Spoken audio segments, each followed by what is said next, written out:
কি ব্যাপার কৃষ্ণা, সকাল সকাল ঘরের কাজকর্ম বাদ দিয়ে নারকেল ছাড়াতে বসেছো?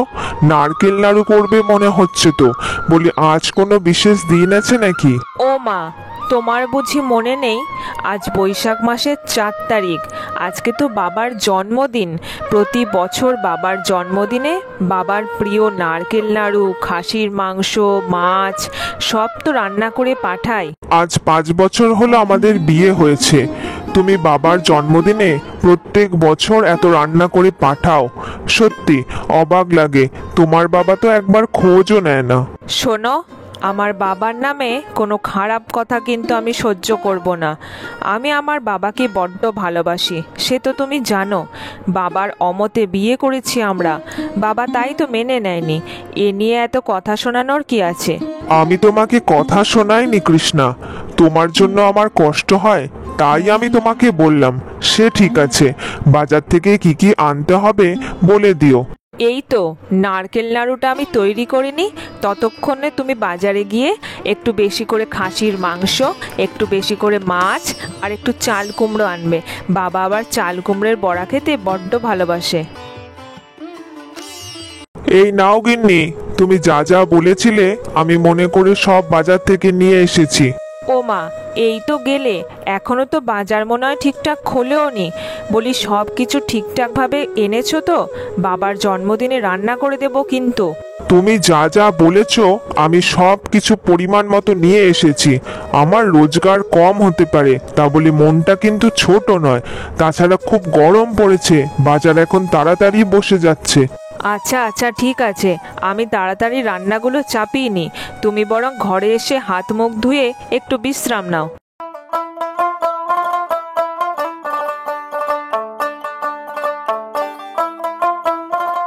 যাক বাবা, বাবার পছন্দের রান্নাগুলো খুব তাড়াতাড়ি সেরে ফেলেছি। বাবা আবার দুপুর 12টার মধ্যেই খেতে বসে। তাড়াতাড়ি রান্না যদি না পাঠাই, বাবা হয়তো মুখেই তুলবে না। এবার স্বামীর হাত দিয়ে এই রান্নাগুলো বাবাকে পাঠিয়ে দিই। কি গো, তুমি এখনো এখানে বসে বসে পাখার বাতাস খাচ্ছ? ওদিকে আমার রান্না কখন হয়ে গেছে। এই ব্যাগে 3টে টিফিন বাটি আছে, তুমি তাড়াতাড়ি গিয়ে রামু কাকাকে দিয়ে দাও। হ্যাঁ হ্যাঁ, যাচ্ছি। যা গরম পড়েছে গিন্নি, একটু পাখার বাতাস না খেলে শরীরটা বড় ক্লান্ত লাগে। আমি এখনই যাচ্ছি। যাচ্ছি যাচ্ছি নয়, আর দেরি করা চলবে না, অনেক বেলা হয়েছে। বাবা 12টার আগে খেতে বসে। তুমি তাড়াতাড়ি উঠে রামু কাকাকে খাবারগুলো পৌঁছে দিয়ে এসো। হ্যাঁ হ্যাঁ, যাচ্ছি। তোমার চিন্তার কোনো কারণ নেই, আমি এখনই গিয়ে ঠিক পৌঁছে দেব। রামু কাকা, ও রামু কাকা, বলি বাবার শরীর ঠিক আছে তো? আমার গিন্নি কৃষ্ণা বাবার জন্মদিনে আজকে সব খাবার পাঠিয়েছে, তুমি একটু দিয়ে দিও কেমন? রতন দাদা বাবু, তুমি? সত্যি রতন দাদা বাবু, খুব খারাপ লাগে। বাড়ির এত কাছে এসেও কর্তামশাই তোমাকে বাড়িতে ঢুকতে দেয় না।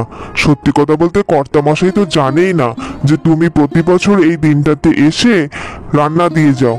সেসব কথা এখন থাক। বলি, আমি যে ডাক্তারবাবুকে পাঠাই প্রতি মাসে বাবার চিকিৎসার জন্য, সে ঠিক মতো আসে তো? হ্যাঁ দাদা বাবু, তার চিকিৎসার জন্যই তো কর্তামশাই এখনো অবধি সুস্থ সবল বেঁচে আছেন, না হলে যে কি হতো। ঠিক আছে দাদা বাবু, আমি এখন আসি।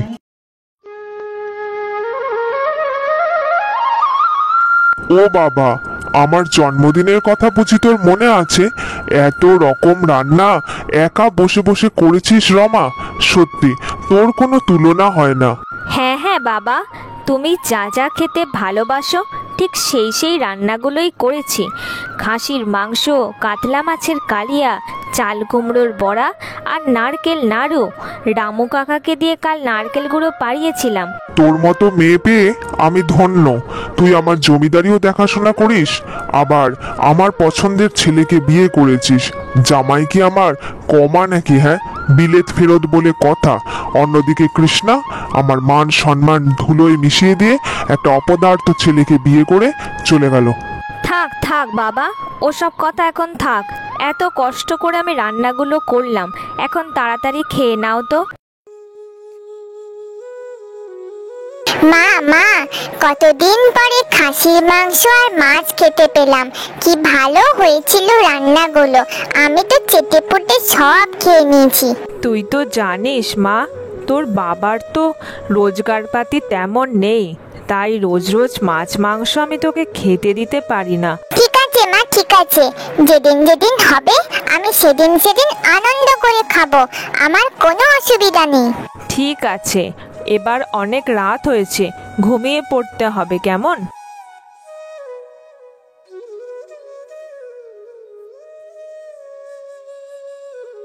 রমা, তোর সাথে একটা জরুরি কথা ছিল।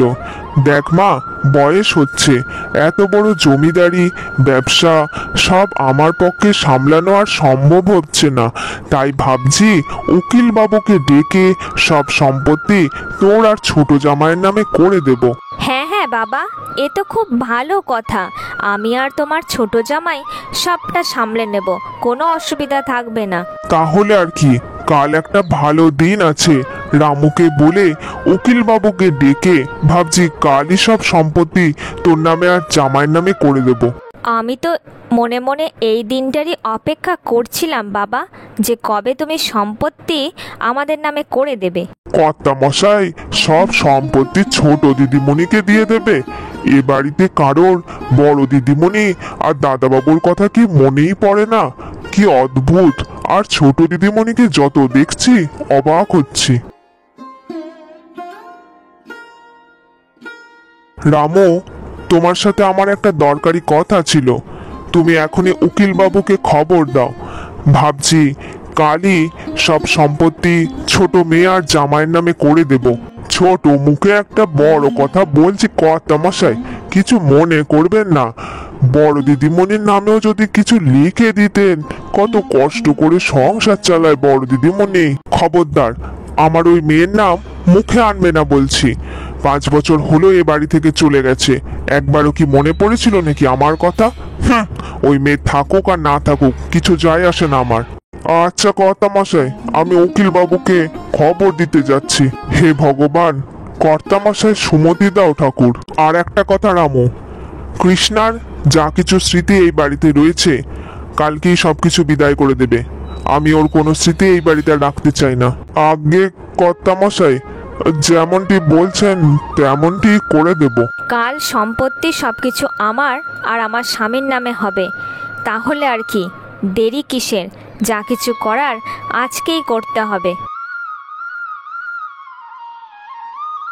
দিদি দিদি, তোকে একবার বাবা ডেকে পাঠিয়েছে। আসলে বাবা তার সমস্ত সম্পত্তি অনাথ আশ্রমে দান করতে চায়, তাই তোর একটা সই লাগবে। আমাদের দুজনের নামে সম্পত্তির ভাগ আছে কিনা?